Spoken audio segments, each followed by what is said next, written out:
নবীজি বলছেন, যখন দেখা যাবে সমাজের সবচেয়ে দরিদ্র শ্রেণীর মানুষ, স্যান্ডেল কেনার টাকা ছিল না, কাপড় পরার টাকা ছিল না, এই শ্রেণীর মানুষ রাখাল মানে গরু ছাগল চড়াতো, এই শ্রেণীর মানুষ উঁচু উঁচু অট্টালিকা নির্মাণের প্রতিযোগিতা করবে।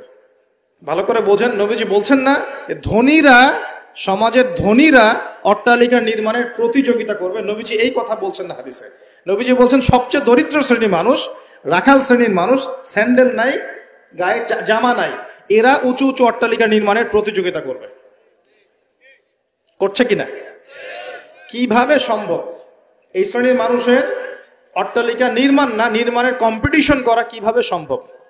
এক, সুদের মধ্য দিয়ে; দুই, করাপশন দুর্নীতির মধ্য দিয়ে; তিন, অন্যের সম্পদ আত্মসাৎ করার মধ্য দিয়ে। এই সমস্যাগুলো চলছে কিনা সমাজে?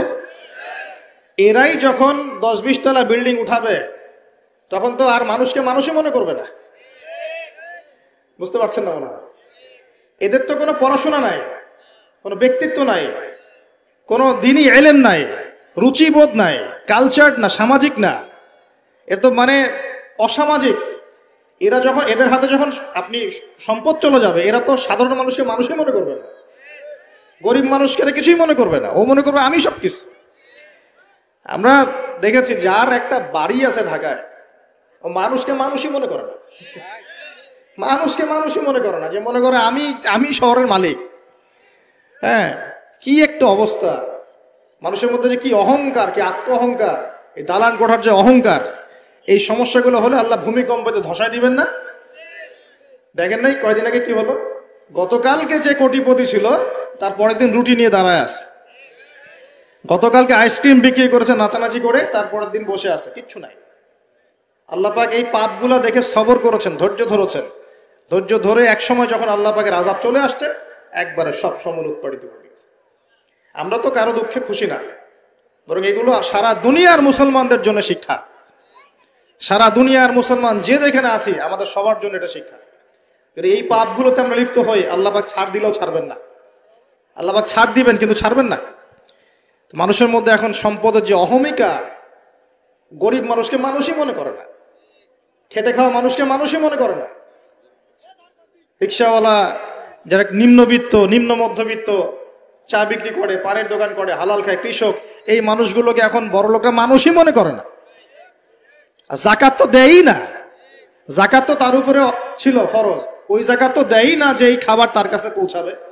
উল্টা কিভাবে তাদের সম্পদ লুটে পুটে খাওয়া দেয় সেই বুদ্ধি। আবার দিলেও যে কত শর্ত, বাপরে বাপ। তো কিছুটা মনের কষ্ট থেকে বললাম কথাগুলো আর কি, যে আসলে আপনি যখন কোরআন এবং সুন্নাহর জ্ঞানী হবেন না, তখন অন্যকে সম্মান দিতে পারবেন না। আমরা বড় বড় স্লোগান দিই যে অমুক অমুকের সেবক, অমুক অমুকের সেবক, আসলে সেবা সত্যিকার অর্থে করছি? আল্লাহ পাক তার রাসূলের মাধ্যমে জানিয়েছেন, এই হাদিসটা একটু শোনেন তারপর সামনে যাই। আল্লাহ পাক তার রাসূলের মাধ্যমে আমাদেরকে জানিয়েছেন, শোনো, আলা কুল্লুকুম রাইন, তোমাদের প্রত্যেকে হচ্ছে দায়িত্বশীল, তোমাদের প্রত্যেকেই দায়িত্বশীল। কেউ পরিবারের দায়িত্বশীল, কেউ ব্যবসা প্রতিষ্ঠানের দায়িত্বশীল, কেউ তোমার চাকরির প্রতিষ্ঠানের দায়িত্বশীল, কেউ সামাজিক দায়িত্বে আছো, কেউ প্রশাসনে, কেউ পররাষ্ট্র ইত্যাদি। তোমাদের প্রত্যেকেই দায়িত্বশীল।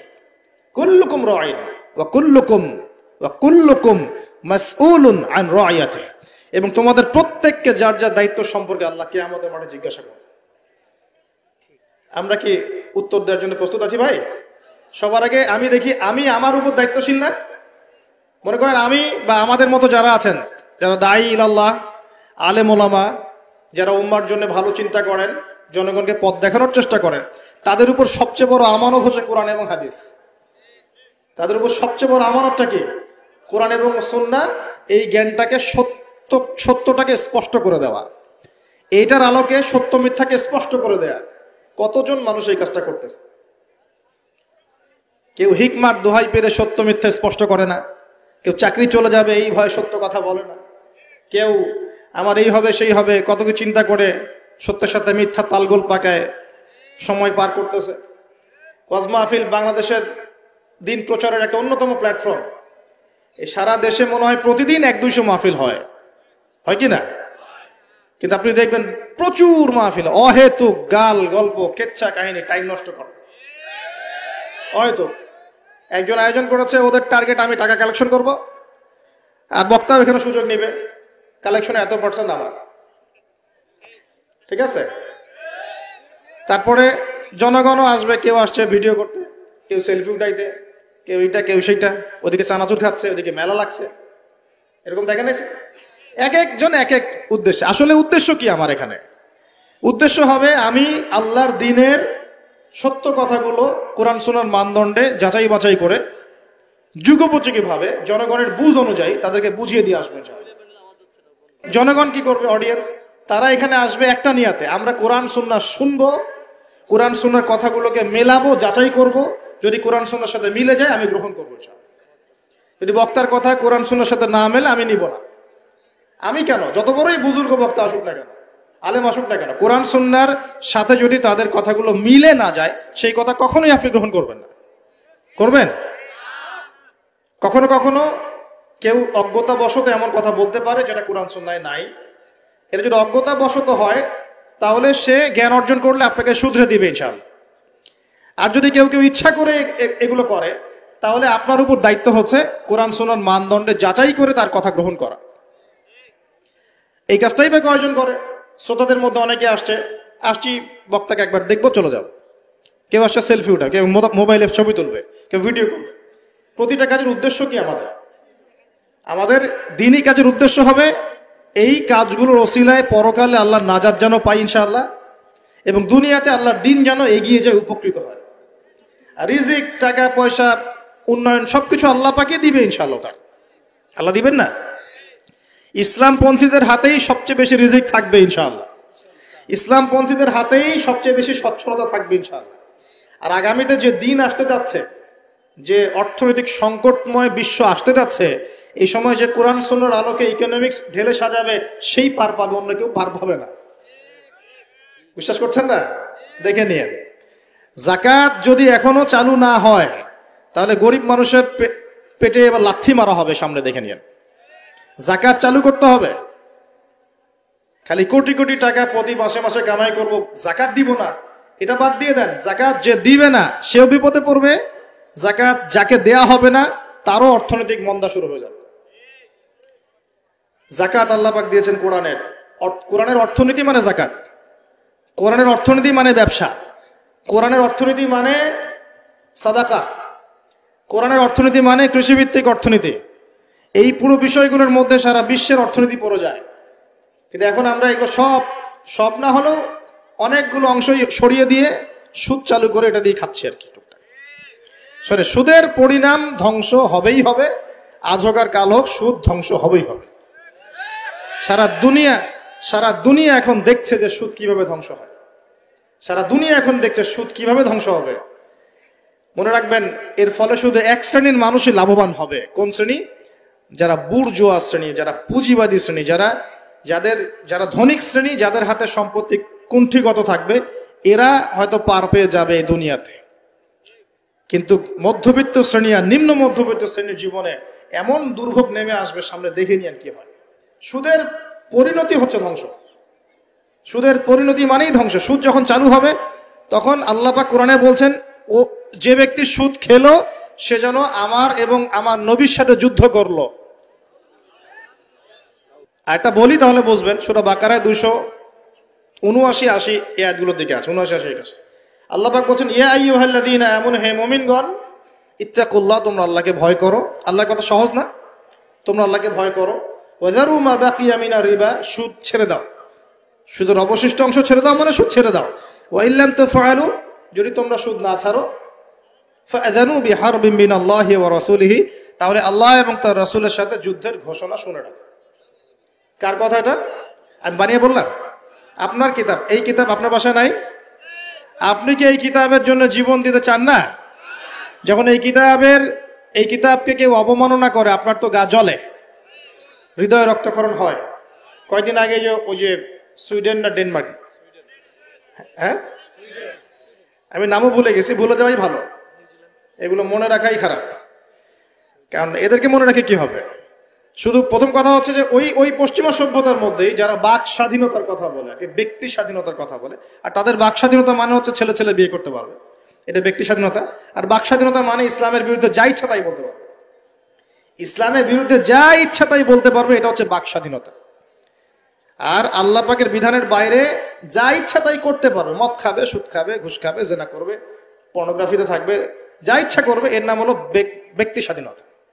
এটা ওরা বিশ্বাস করে। তো সেখানে কোরআনকে অবমাননা করেছে, কোরআন পুড়িয়ে দিয়েছে, আপনারা দেখেছেন তো, তখন আপনার খারাপ লাগে নাই? একটু খারাপ লাগে নাই ভাই? কষ্ট হয় নাই?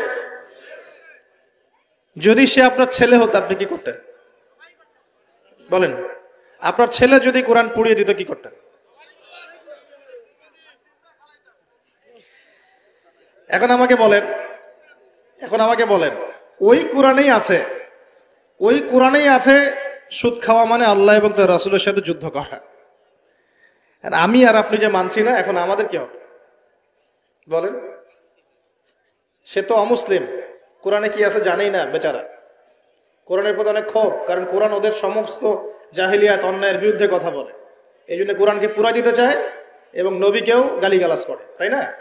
ইসলামের বিরুদ্ধে দাঁড়ায় যায়, ইসলামের বিরুদ্ধে ওরা চেষ্টা চালায়, কারণ ওরা জানে না ইসলাম কি, ওরা বোঝে না কোরআন কি, ওরা বোঝে না মুহাম্মদ সাল্লাল্লাহু আলাইহি ওয়াসাল্লাম কে, তিনি কেমন আদর্শ, কেমন মানুষ, তিনি যে পুরো বিশ্বের জন্য রহমত, ওরা তো জানেই না, বোঝেই না। আমরা জানি না? এখন আমরা যে জানি, কিন্তু আমরা যে কোরআন পড়তে জানি না। আমরা তো জানি, কিন্তু আমরা তারপরেও যে কোরআন তেলাওয়াত করতে পারি না, জানার পরেও যে কোরআনের অর্থ কোনোদিন পড়ে দেখলাম না। আর গত বছর তো অর্থ পড়তে বলেছিলাম যে অর্থগুলো একটু পড়ে দেখেন, বাপরে বাপ, যে ধোয়াটা ধুইলো আমাকে, আমি একদম পরিষ্কার হয়ে গেছি, এমন ধোয়া ধুয়ে গেছে। কোরআনের অর্থ পড়ার দরকার নাই। আমি কি বলেছিলাম যে কোরআন তেলাওয়াত করলে কোনো নেকি হবে না? কোরআন তেলাওয়াত করলে কোনো নেকি হবে না, এই কথা বলেছিলাম না? বলেছিলাম যে কোরআন তেলাওয়াত শুধু তেলাওয়াত করে গেলে আপনি ভিতরের হকটা আদায় করতে পারবেন না। কোনটা বলেছে? কোরআনে আপনি সূরা ফাতিহা পড়লেন, কিন্তু সূরা ফাতিহার অর্থ আপনি বুঝলেন না। আপনি কি সূরা ফাতিহার মধ্যে আল্লাহ যা বলেছেন তা কি বুঝতে পারলেন? এই যে আয়াত একটা তেলাওয়াত করলাম, আপনি পড়তে পারলেন, ইয়া আইয়ুহাল্লাযীনা আমানু তাকুল্লাহা ওয়া যারু মা বাকিয়া মিনার রিবা ইন কুনতুম মুমিনিন ওয়া ইল্লাম তাফআলু ফাআযানু বিহারবিন মিনাল্লাহি ওয়া রাসূলিহি। আপনি কি কিছু বুঝলেন?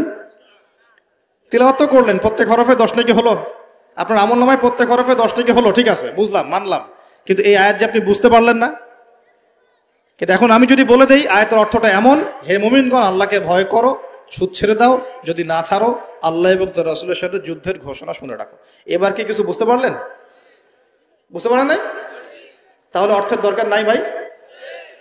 আর কত সহজ করে বলবো বলেন তো ভাই, আর কত সহজ করে বোঝাবো? তা আমি যে এখন মুসলিম পরিবারে জন্ম নিয়েও যে আমি কোরআন তেলাওয়াত করতে পারছি না, অর্থটা পড়ে দেখছি না, নবীর হাদিসগুলো পড়ছি না, কোরআন রেগুলার একটু তেলাওয়াত করি না, কোরআনের একটু দাওয়াত মানুষকে দেই না, কোরআনের কাজে সাহায্য করছি না, এগুলো কি আমার অপরাধ হচ্ছে না?